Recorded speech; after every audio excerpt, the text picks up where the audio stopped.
Vida na Terra é uma constante borrasca, cheia de precipícios, cheia de perigos enormes, dos quais o homem não sabe se livrar, se não tem a sabedoria do verdadeiro nauta. Mas, meus amigos, esta vida, tão cheia de dores, tão cheia de tormentos, tão cheia de dificuldades e embaraços, não é uma vida inútil.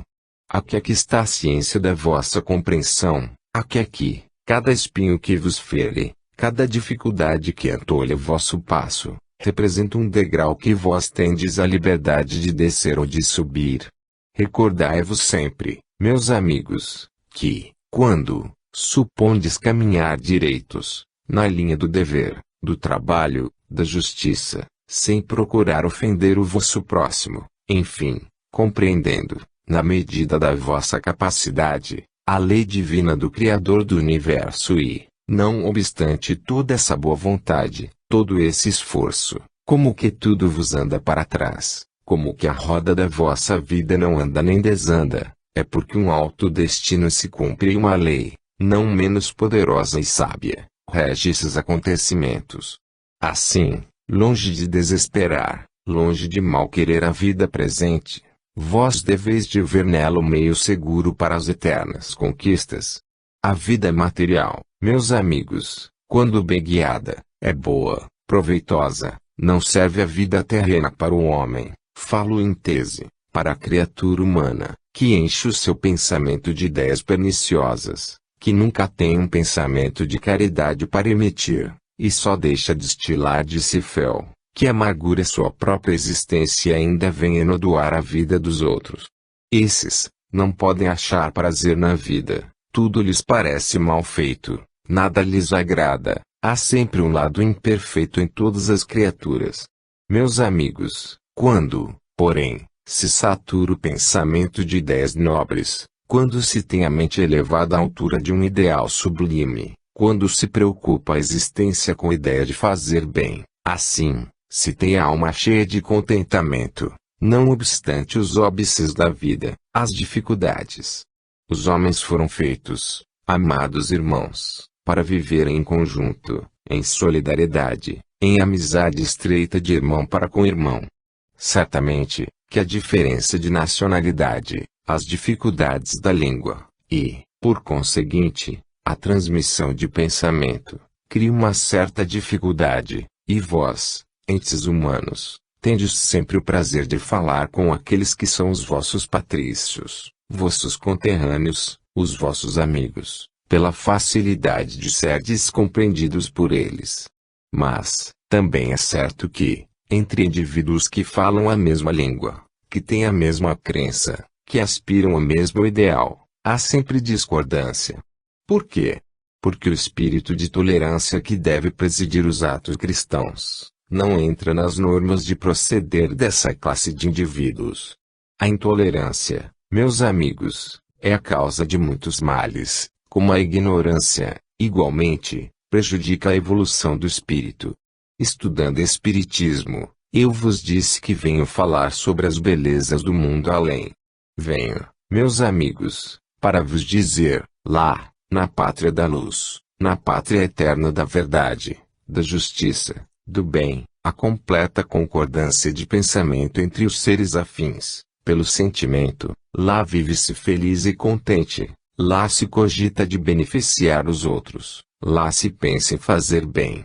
E vós tendes prova disso, quando podeis atestar pelos vossos videntes o comparecimento dos espíritos luminosos às vossas sessões de caridade. O que vem buscar os vossos amigos do além em reuniões desta espécie? Eles vêm comungar convosco, e vos dizer, meus amigos, também é possível ser feliz na terra. Apesar de todos esses desgostos, de todas essas torturas, de todos esses males aparentes, porque representam provas e as provas são sempre benefício, apesar de tudo isso, há felicidade na terra, quando se tem uma alma propensa para o bem. Pode haver humildade, pode haver troca de afetos sinceros, pode haver união de criaturas que se estimem, pode haver compreensão mútua, pode haver ideais realizados de acordo um com o outro, enfim, Porque pode haver igualdade de pensamento e sentimentos em criaturas igual afinidade. A Terra, por conseguinte, não é um presídio. O homem é quem procura cercar-se de elementos que o torturam, que o martirizam, porque não sabe em tempo se desviar, e sofre a consequência dos seus atos insensatos. Mas a vida na Terra não é de todo má. Há entes sofredores que compreendem a razão do sofrimento e querem ir para a pátria da luz isentos dele, mas querem ter vida regalada na Terra, com prejuízo dos direitos dos seus irmãos, esperando um dia viver bem. Estes estão preparando mal a sua vida. Uma vida bem preparada só pode ser pelo exercício do respeito mútuo, pelo interesse de fazer bem aos outros, mas esse interesse desinteressado, se me permitires expressão. O interesse que não é mesclado de egoísmo, o interesse em proveito daqueles a quem se estima, a quem se procura poupar todos os desgostos e contratempos da vida. Ora, meus amigos, vós que celebrastes há tão pouco tempo o advento do Natal, sabei que além também foi festejada essa data, se bem que para nós não há folhinha. Mas nós comungamos na mesma taça de amor que vós comungastes nesse dia, e houve festa, alegria, contentamento, e houve hosanas cantadas ao Filho de Deus. Mantende os vossos espíritos nesta altura e procurai ser fiéis à vossa fé. A vida vos será suave, vos será mais doce, e vivereis como bons amigos, cooperando para o bem, e a fraternidade entre os povos. Aqui, neste estreito recinto, que haja verdadeiro sentimento de amor fraterno, inundando todos os corações. Que todos procurem reciprocamente beneficiarem-se, amarem-se, e fazerem o bem, sem interesse subalterno. Antes, cada um buscando elevar a sua fé, para que Deus tenha o prazer de ver que seus filhos são realmente devotados ao amor que seu Jesus pregou. Glória seja dada a Deus nas alturas e paz seja concedida aos seres de boa vontade na terra. Célia. Festas em que os espíritos tomam parte. Deus vos conceda paz e luz. Meus amigos, não há muitos dias foi celebrado nesse recinto o dia de Natal de Jesus. E, estando meu espírito presente nessa ocasião, se sentiu saturado das emanações de alegria, de fraternidade, emitidas pelos vossos espíritos. Também, não há muitos dias, a vossa festa escolar encheu-me de alegria profunda. Assisti à distribuição dos vossos prêmios, assisti à união que reinou entre todas as crianças naquele instante, e notei com prazer que os adultos também estavam alegres e satisfeitos, estavam em comunhão de pensamentos uns com os outros, lamentando, apenas, a ausência de elementos que, por circunstâncias que não há necessidade de serem declinadas, não puderam comparecer. Em resumo, de fato, foram duas datas em que a alma juvenil se extasiou de contentamento, tendo oportunidade para rir, para alegrar-se, para brincar, tendo também hora de silêncio, para a concentração e a prece. Estas, meus amigos, são as festas alegres em que os espíritos amigos podem tomar parte. Estas são as ocasiões em que as almas humanas se sentem felizes e nós, os do outro plano da vida, podemos também ingressar e ficar satisfeitos. Lá fora, o Natal de Jesus é bem diverso. Não há essa alegria simples, quase infantil, que penetra em todas as almas aqui. O Natal de Jesus é motivo para divertimentos impróprios, e ninguém pensa na embele criancinha que repousou nas palhinhas de Belém, sem ter, para descansar a cabeça, um travesseiro. As aves do céu têm seus ninhos, as feras têm seus covis, mas o Filho do Homem não tem onde reclinar a cabeça. Majestoso o dia de Natal. Eu me rejubilei convosco, muito embora invisível para alguns, alguém, porém, me viu e sabe que, quando foi entregue o modesto prêmio, que em meu nome foi instituído, eu aprovei esse ato, e entendi, no meu fraco modo de pensar, que ele foi muito bem entregue, com muita justiça, a quem de direito. Meus amigos, meus irmãos, breve raiará um novo ano, na vossa existência. Horas apenas faltam para que morra definitivamente este ano em que estamos, e renasça o ano novo, com seus mistérios, com sua incógnita, com suas incertezas, e com suas possibilidades. É tempo de perguntar: o que será este novo ano que surge? O que farei? Que orientação darei à minha vida? Que curso tomará? Qual o trabalho que Deus espera de mim? Qual o ato nobre que tenho que praticar? Qual o defeito a corrigir, de forma a entrar no ano que se inicia, melhorado na minha vida espiritual? Emendado de algum defeito que eleve o meu pensamento a Deus, em prece, dizendo: faze, meu Jesus, faze, meu Pai Celestial, que essas criaturas reunidas, neste momento, em nome da fé cristã, possam compreender que os dias da terra céleres passam, que, assim como as alegrias, as dores vêm. E que procurem todos, da melhor boa vontade, amenizar esse resto da existência. Há tanto meio de se ser feliz. Há tanta coisa boa, que Deus tem permitido ao homem. Há tanto pensamento lícito, meus amigos. Sede amigos uns dos outros. Quanto possível, a encarar a vida de uma maneira acertada. Fazei assim, vós, estreitai vosso coração, nesses laços sinceros, fiéis, cristãos, de uma amizade pura, para que Deus, da altura da sua glória, possa dizer: filhos, obedientes, eu vos amo de todo o meu ser. Eu me alegro de ver a direção que dás aos vossos pensamentos, na vida que encetais este ano. Abençoado seja o asilo espírita João Evangelista e todos os seus componentes. Lance o meu Deus de misericórdia, e Jesus, o seu bendito Filho, uma benção sobre todos os que se encontram presentes nesta hora. E que no despontar do novo ano haja pensamentos de paz, haja resoluções sábias, haja pensamentos de união e um pouco de felicidade para cada um. Deus não é egoísta, no seu grande amor. Ele é justiceiro. Quer que os seus filhos, trabalhando unidos, gozem também na terra a felicidade lícita que lhes é permitida. Paz a todos os homens. Glória seja dada a Deus. Helena. Mais um obreiro cristão. Meus amigos, meus prezados irmãos, não é sem grande comoção que venho estrear em vossa presença, dando as primeiras palavras em público, satisfazendo o desejo partido de um coração paterno. Meus amigos, a vida no além tem sido para mim motivo de satisfação, de alegria, de gozo.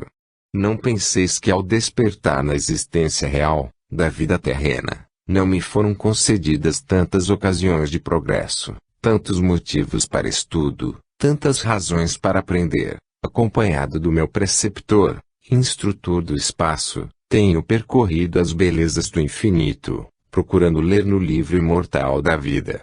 E o que tenho visto por estas paragens siderais, por estes mundos luminosos, por estes lugares perfumados e cheios da sinfonia maravilhosa que enche o universo, tem concorrido para alentar a minha alma e corrigir o meu espírito para o progresso, para o trabalho, para a evolução.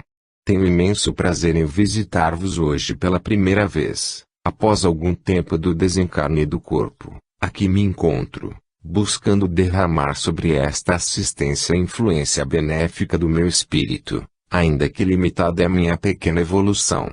Mas venho para vos dizer, meus amigos, a vós, sobretudo, mães, que perdestes os vossos filhos, pais que os enviastes para o mundo eterno, famílias que, desoladas chorais pela separação dos vossos, venho dizer-vos, ninguém está perdido, ninguém se foi para sempre, ninguém está desamparado. E, quando um filho deixa o lar paterno, com a convicção firme de não ter faltado aos seus deveres filiais, sentindo ainda as emanações dos carinhos da família, passando para a vida do além, em breve tempo tem posse da sua individualidade. As almas que padecem nestes momentos, são as almas turbadas pelas más ações, são as almas que na terra não procuraram fazer algum bem, aqueles que não se incomodaram com a desdita dos seus irmãos, Aqueles para quem não tiveram significação os gemidos dolorosos dos sofredores. Para esses, o despontar na vida eterna é realmente uma tortura, uma incerteza.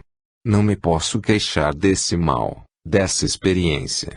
A minha vida no espaço tem decorrido suave e bela, não pelo meu próprio merecimento, porque bem sei quanto sou falho em perfeição, mas, pela caridade luminosa dos espíritos protetores, que, solícitos, correram a me procurar e me despertaram da letargia.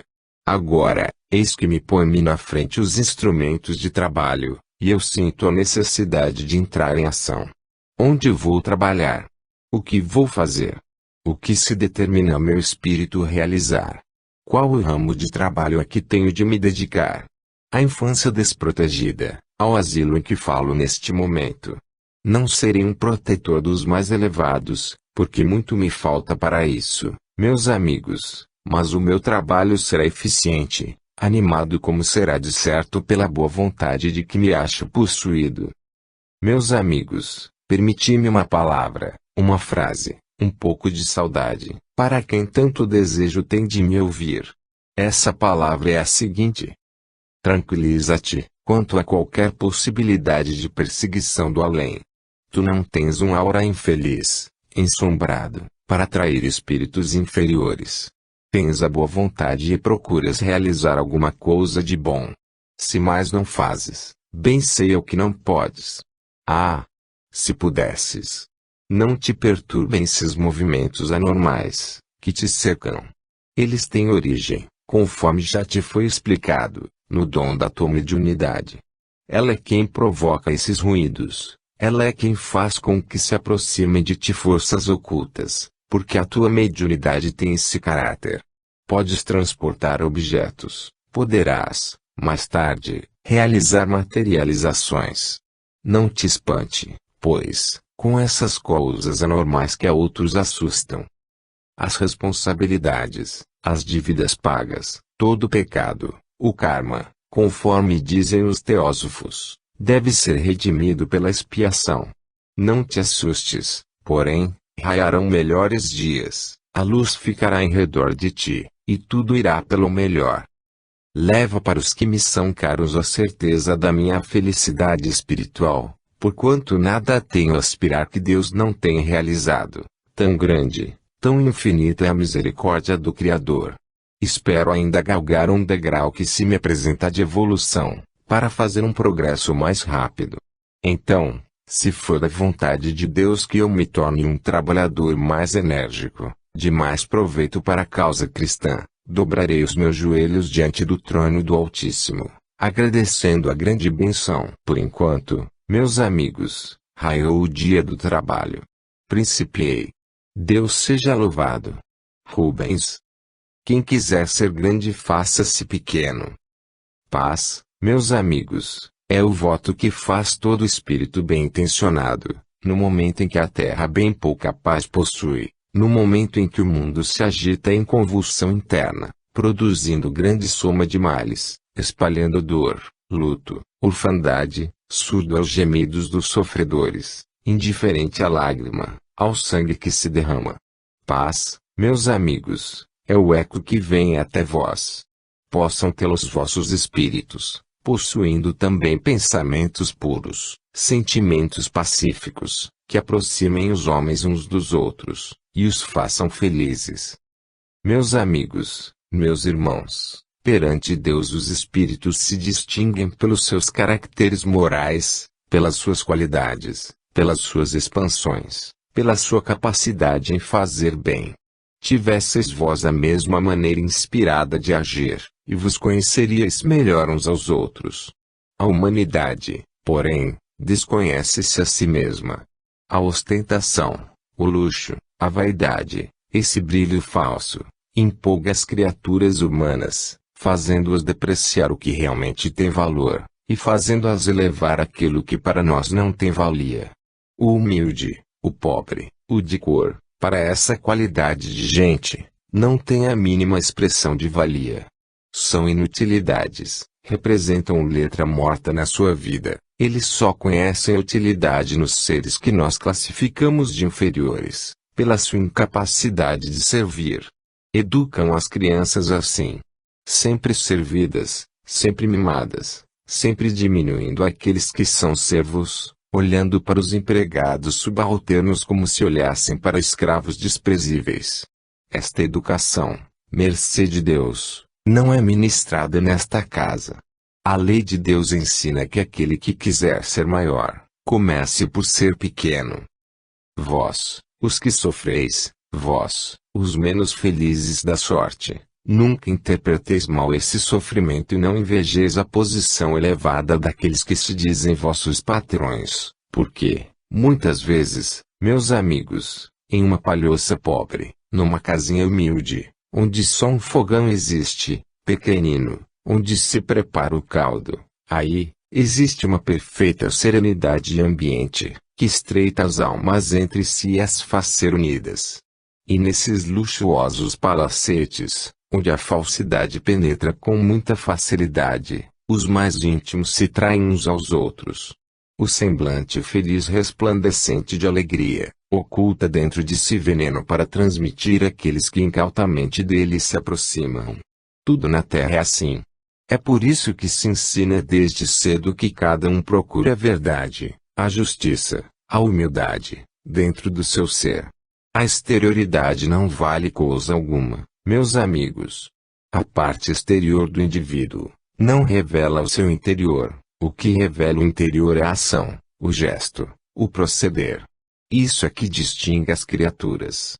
Por isso se ensina as criaturas humanas a pensarem com humildade, evangelicamente, porque, ao passarem desta vida para outra, vão se sentir isolados das companhias espirituais, se não salvarem esses sentimentos honestos e dignos. Mais uma vez, aqui repito, a palavra do apóstolo bendito do Senhor, quando disse para todos, e propalou, repetiu até o final da sua vida: amai-vos unis aos outros. É o amor, meus amigos, que une as criaturas entre si, é o amor sincero que faz a felicidade dos seres, o comportamento digno, a justiça no pensar, a verdade no sentir, quem faz a felicidade das criaturas. Nós que temos vida mortal, como também vós, olhamos do outro plano da vida para vós e procuramos vos auxiliar nas vossas dores, nas vossas tristezas, incutindo sempre a certeza dessa vida melhor e procurando corrigir esses levantamentos de orgulho, que às vezes vos assaltam, esses estremecimentos do egoísmo, que às vezes vos laça. Precisamos acabar com tudo isso, aprendendo a cultivar a liberdade do espírito. Meus amigos, minhas amigas, meus irmãos, minhas irmãs, a liberdade espiritual Deus concede ao espírito, para o bem, para o amor, para a verdade. Deus vos guie. Maria Luísa. Em 3 de janeiro de 1936. O momento atual. Meus prezados amigos e caríssimos irmãos, Deus seja louvado entre todos vós. O momento atual que a Terra atravessa envolve interesses espiritualistas, que se radicam no espiritismo cristão. A Terra toda se convulsiona em combates morais e materiais, sem um alvo definido, sem uma inspiração celeste, sem um pensamento são. Os homens digladiam-se uns aos outros, pela ambição de parecerem mais, pelas ambições desmedidas de conquista, pelas ambições de terreno material, porquanto o idealismo está longe das suas cogitações.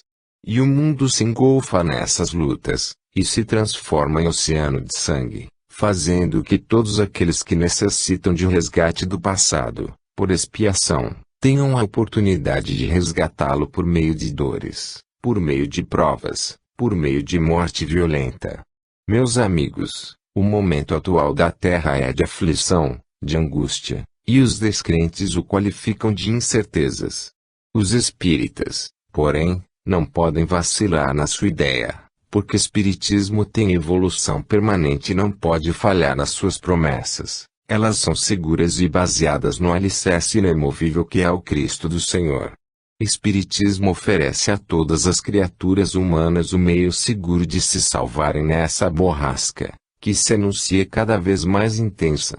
Espiritismo é como a Arca de Noé, que, em seu seio, guardou os predestinados da salvação.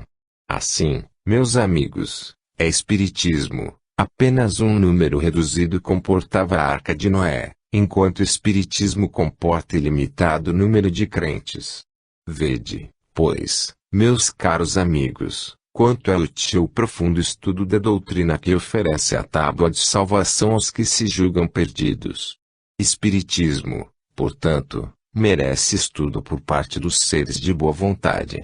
Esta é a época em que cada um deve consultar a sua consciência, a fim de saber se ela está pronta para permanecer ativa e firme no momento decisivo da luta. Outros países agonizam, sem fé.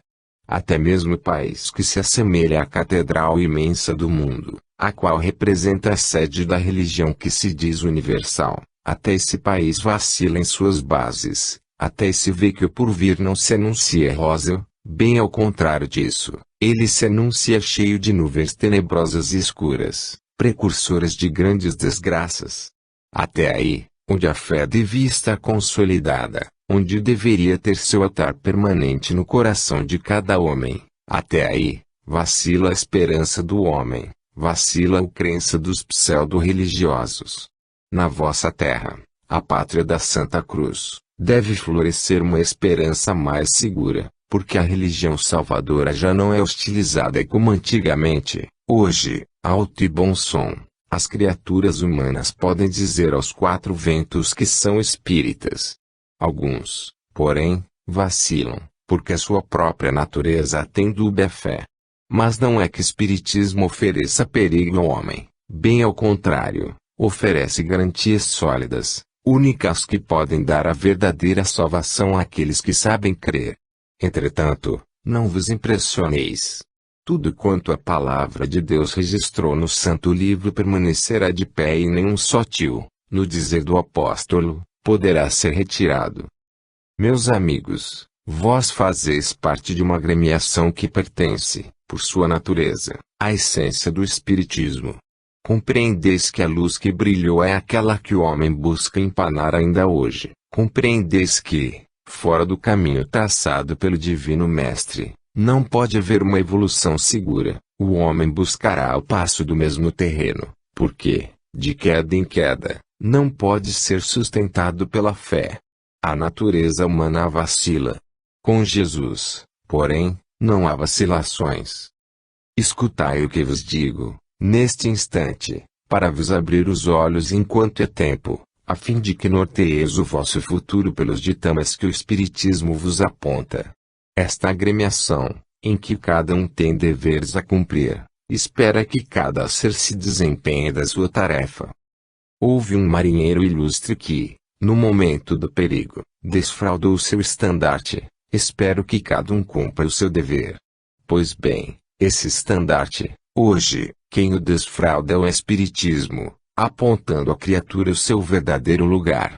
Há serviço para todos, há trabalho para quem quiser trabalhar, e o trabalho que se oferece é puramente espiritual, e a conquista do caráter pela correção dos vícios, e a conquista da fé pela demonstração da caridade, é a esperança segura pelas ações nobres praticadas na terra, é, enfim, a solução do problema insolúvel para outras crenças.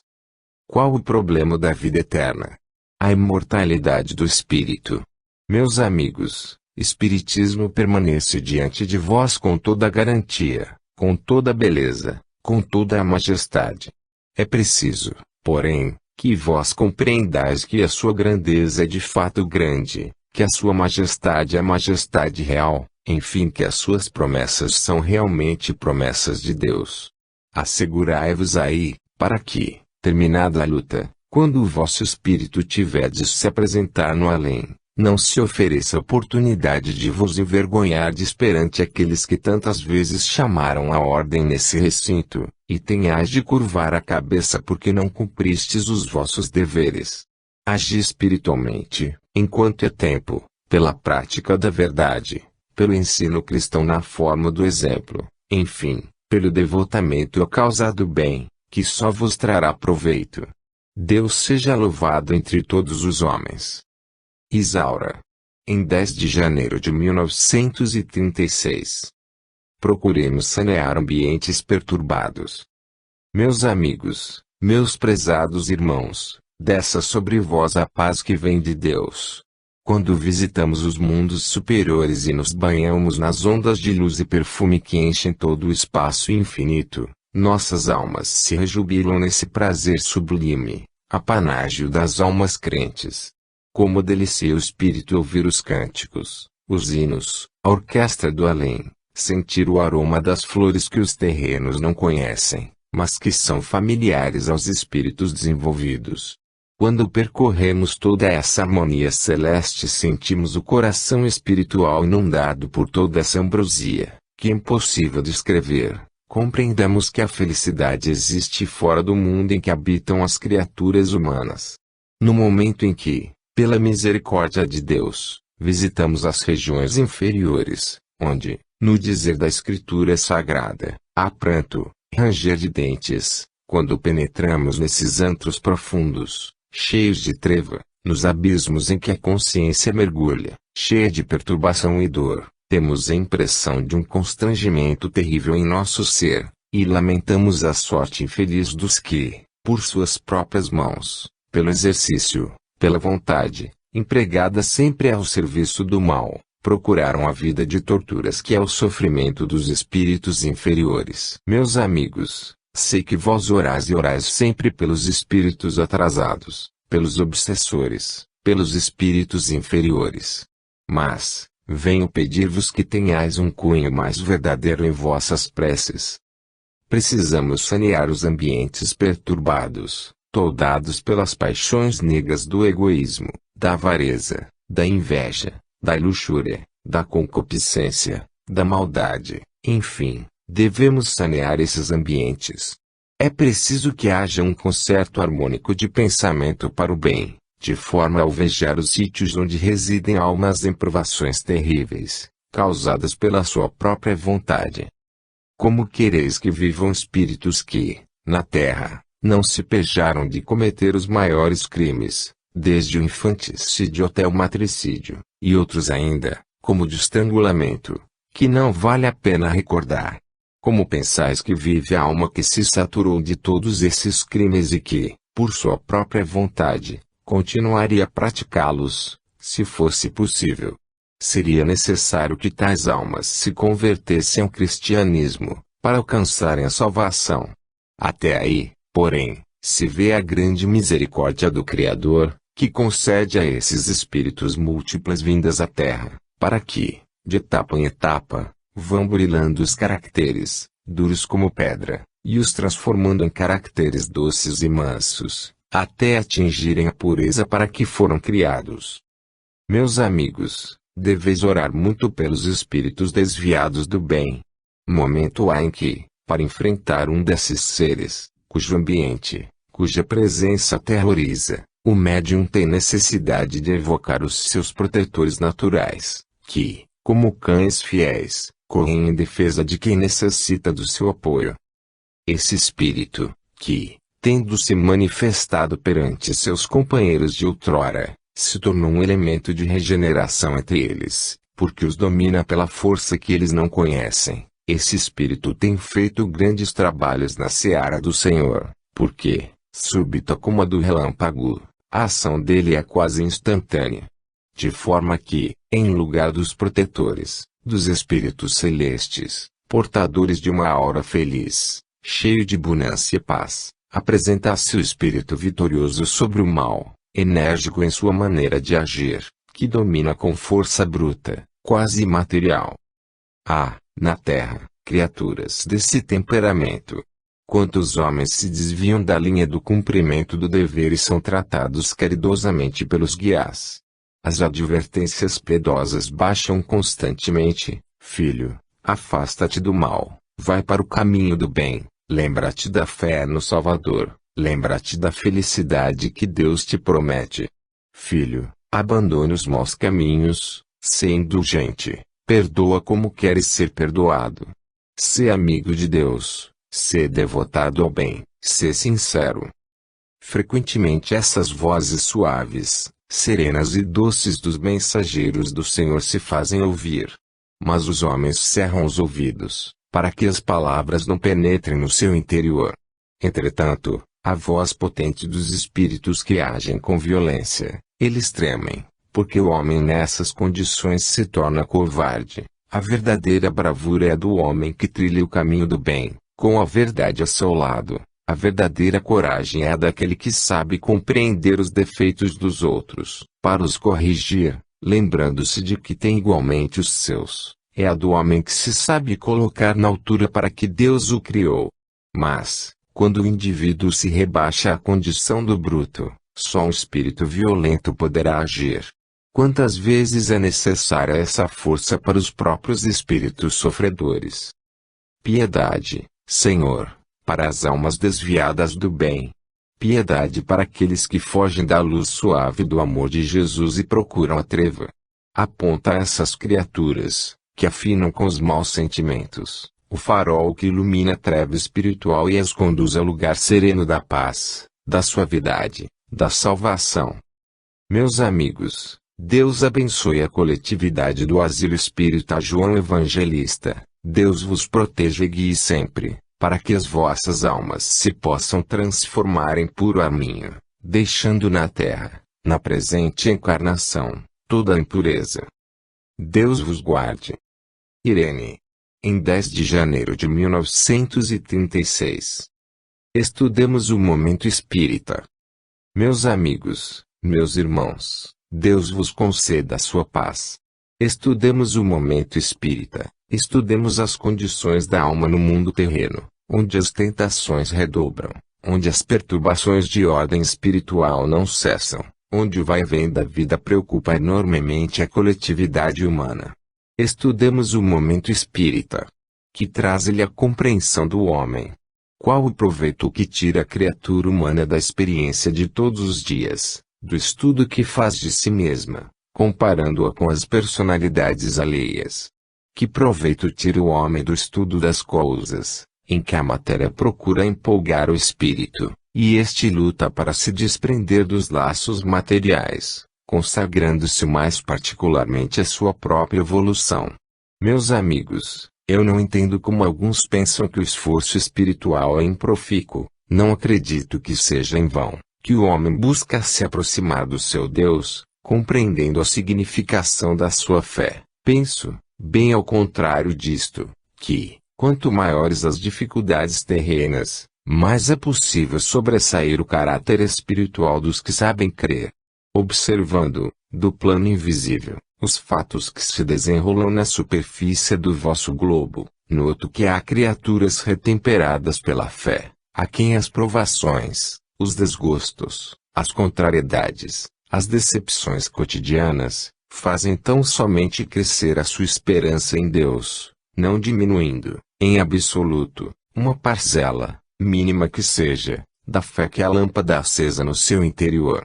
Noto, com alegria, que o círculo das provações é estreito, mas na alma, largo o horizonte da fé, que, não obstante o laço da treva procurar embaraçar o passo daqueles que têm fé sincera nas promessas do além, esse laço, cada vez mais se distancia, pela força potente da fé, que o atira para longe de si. Meus amigos, nós temos modelos de start em diversos pontos do vosso planeta.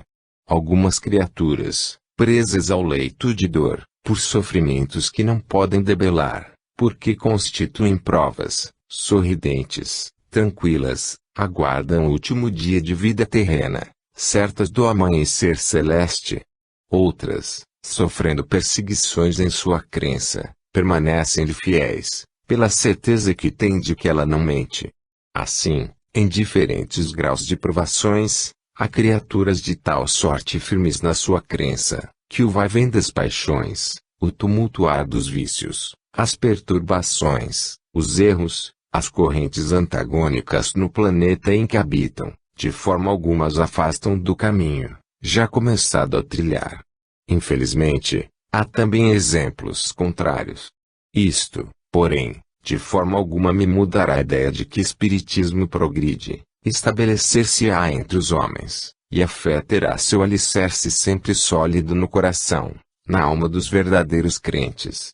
Avante, pois, punhado de criaturas que aqui vos encontrais, e que desejais servir a Deus em espírito e verdade.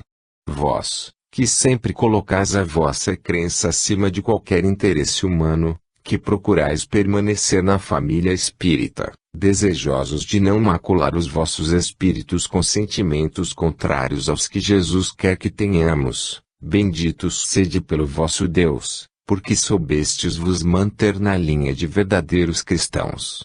Aos fracos, Deus ampare e proteja, para que compreendam que a fraqueza não conduz ninguém à verdadeira felicidade. Antes, o que aponta a rota segura a seguir, é a fortaleza de ânimo, a coragem para vencer.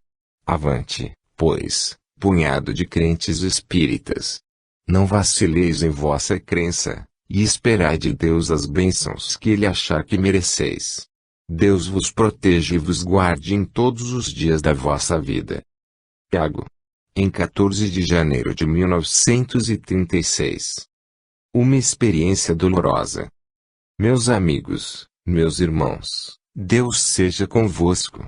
Quero suplicar, neste momento, às criaturas minhas irmãs, a graça de incluírem nas suas preces fervorosas ao nosso Pai e nosso Deus o nome de alguém, que viveu algum tempo entre vós, na terra, que conheceu a doutrina espírita pelos ensinamentos ministrados em diversas sessões, que teve o propósito de se consagrar ao espiritismo, procurando fazer o bem possível ao seu próximo, mas, que, influenciada pelas coisas mundanas, pelos ensinamentos inoculados por pessoas que se diziam amigas e que nada mais eram do que criaturas indiferentes às coisas espirituais, se desviou do caminho que deveria ter trilhado sempre.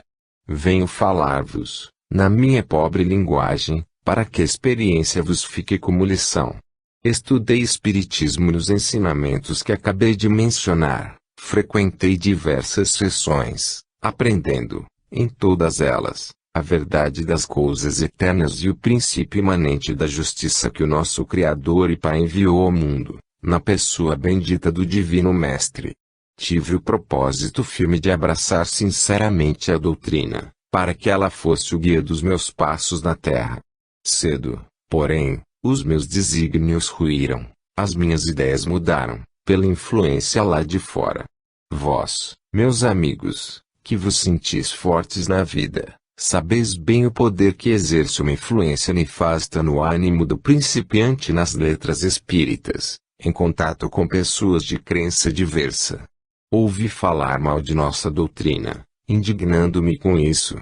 Pouco a pouco, porém, fui me tornando indiferente. Por fim, as acusações à fé que abraçara não me causavam mais aborrecimento algum. Terminei por deixar de lado todos aqueles ensinamentos, que poderiam ter feito a minha felicidade espiritual. Já em outros caminhos, envolvi-me nos folguedos pagãos, arranjei amigas sem crença, desviei-me da conduta que devia ter traçado sempre, para o bem da minha pessoa, e, leviano e voluvelmente, fui acabar os meus dias na terra e cuidado apenas de aperfeiçoar os dotes físicos e esquecendo a beleza espiritual. Mais tarde, com o corpo combalido pela moléstia, tive de render-me à evidência da morte, fui acabar os meus dias no leito de um hospital. Onde, então, o conforto da crença? Onde, as amigas que tanto passearam comigo e me desviaram da senda do bem? Onde ficaram? Nenhuma só apareceu. Ninguém se importou comigo. As irmãs de caridade, na faina incessante de fazer bem, passavam, de um lado para outro, pelo meu leito. Davam-me a colher de remédio e, coitadas, lá seguiam, atarefadas, para cuidar de outros doentes. Um dia, ó pavor, escutei uma conversa a meu respeito, bem próximo à cabeceira. Sem o cuidado que se deve ter perto dos moribundos, alguém dizia, não amanhece o dia. É preciso não perdê-la de vista, para que não morras sem a vela. Ouvidas essas palavras, pensei, então, vou morrer, Vou desaparecer? Só então foi que reparei na figura esquelética que jazia naquele leito de dor. Eu tinha os dedos afilados, as unhas roxas, a pele em cima dos ossos, o rosto certamente cadavérico, não o podia ver por falta de espelho. Uma tristeza se apossou do meu ser, o medo da morte, terrível, pavoroso se erguia diante de mim. Oh! Que noite terrível passei, na expectativa de amanhecer o dia, lembrando a frase, presta atenção, senão morre sem vela. E aquela palavra, aquela expressão morre sem vela não me saía do pensamento. Só então, por misericórdia de Deus, um raio de luz atravessou o meu pensamento. E eu pensei, não é do raio da luz de uma vela, não é dessa luz fraca, mortiça que eu preciso, necessito, sim, da luz eterna, que nunca se apaga, que vem de Deus. Não careço dessa vela que se coloca nas mãos dos moribundos, simulando a luz eterna, preciso é da verdadeira luz que vem do meu Deus. O pensamento atravessou o cérebro, e um sono plácido, sereno e tranquilo se apossou de mim. Quanto tempo dormi, não sei. Há pouco tempo reconheci que não pertencia mais à terra, porque perto de mim se encontrava uma criatura eterna, angélica, uma moça simpática, morena, que passava a mão levemente sobre a minha testa e dizia, ocupo-me de ti, para que despertes e compreendas que estás perto de mim.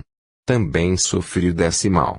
Aqui estou, também padeci a mesma enfermidade, apenas, tive criaturas devotadas a mim, que não me abandonaram e que, conhecendo que a morte se aproximava, não fugiram, antes, cuidaram da minha vida material até que ela se extinguiu lentamente.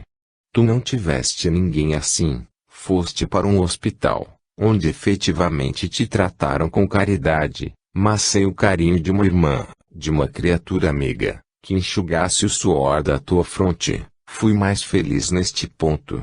Mas, minha amiga, desperta, porque vais entrar numa nova vida. E eu despertei. Hoje, meu pensamento veio até vós, trazido por esse espírito que me acompanhou até aqui, para que eu desse o meu testemunho. Meus amigos, minhas amigas, fortalecei a vossa crença de tal maneira que, ainda mesmo fora dos embates do espiritismo cristão, não vacileis na vossa fé. Não vos desvieis do verdadeiro caminho a seguir, para que não sofrais a experiência dolorosa porque passei, abandonando a minha fé, olvidando os princípios religiosos que me foram incutidos no seio do espiritismo cristão.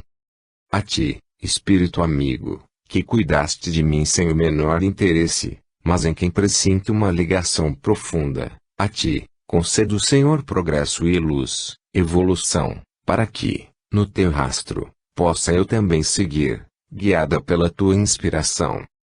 Meus amigos, fazei uma prece por Celina. Em 14 de janeiro de 1936. Jesus é o médico das almas. Meus amigos, meus prezados irmãos, a ciência, na Terra, é necessário que lhe faça justiça, procura aliviar o sofrimento humano. Homens de boa vontade, sábios, em lucubrações dignas de louvor, estudam, meditam, para descobrir os meios capazes de debelar as grandes moléstias, as grandes crises de enfermidades, que tanto afligem a humanidade terrena.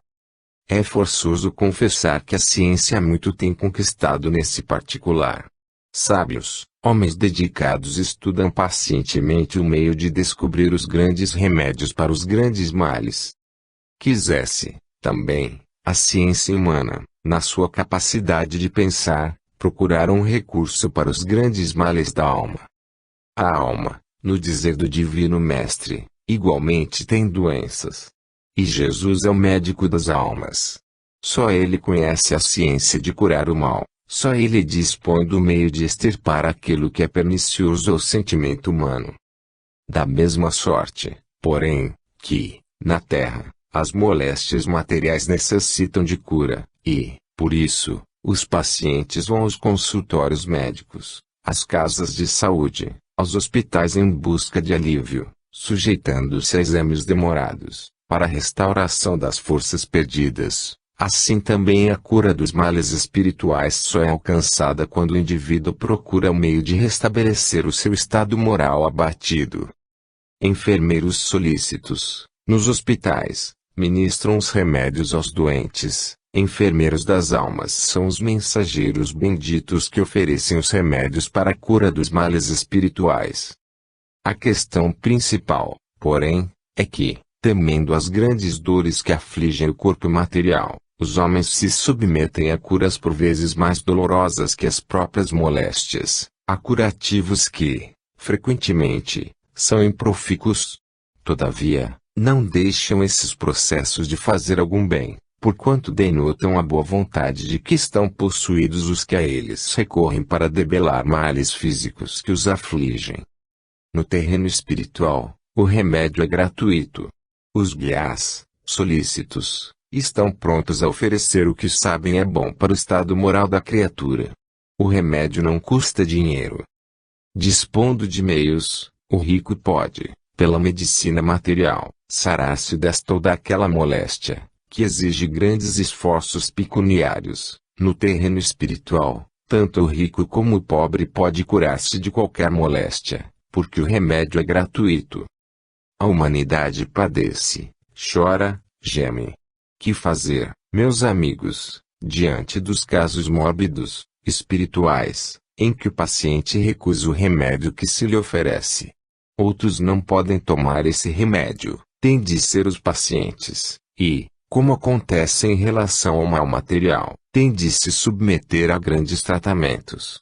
Espiritismo, perdoai a expressão, é a farmácia onde se manufaturam os remédios que curam as almas.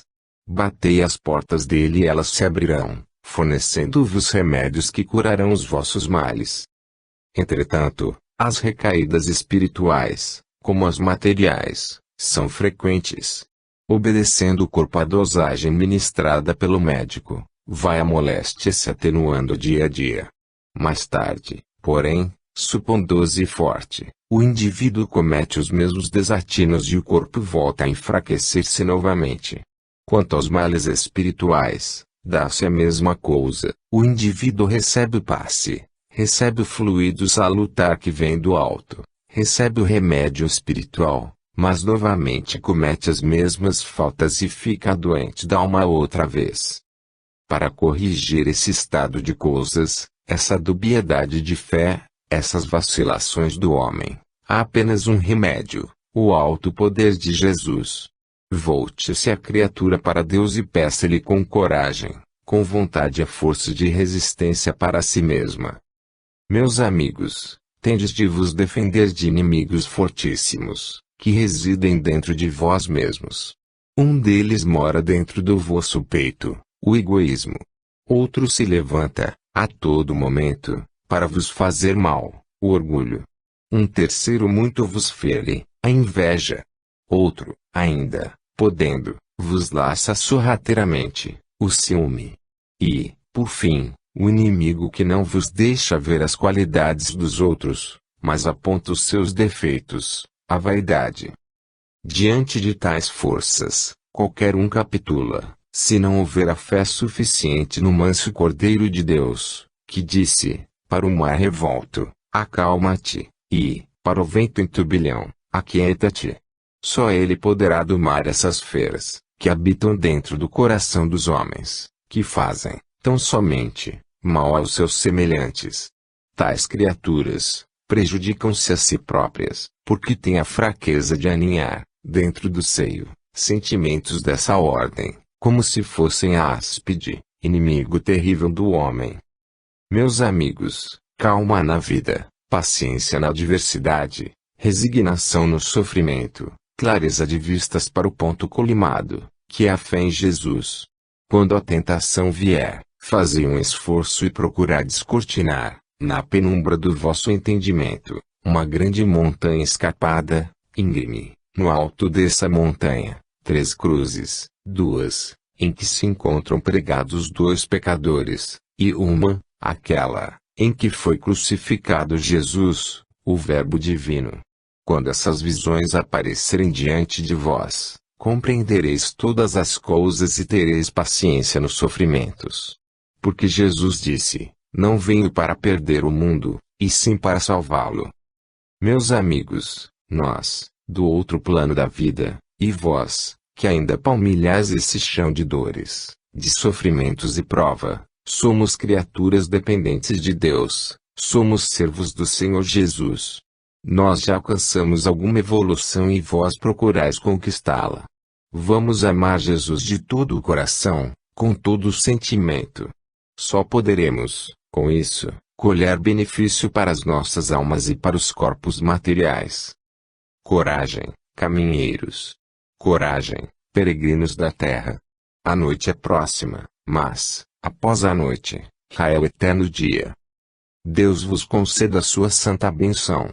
Que Jesus, o Verbo divino, lance as vistas santificadoras para este mundo, que não conhece, e possa plantar a semente do seu Evangelho bendito no coração das criaturas humanas. Paz conceda a Deus a todos os homens. João Evangelista. Em 17 de janeiro de 1936. Adoremos a Deus em espírito e verdade.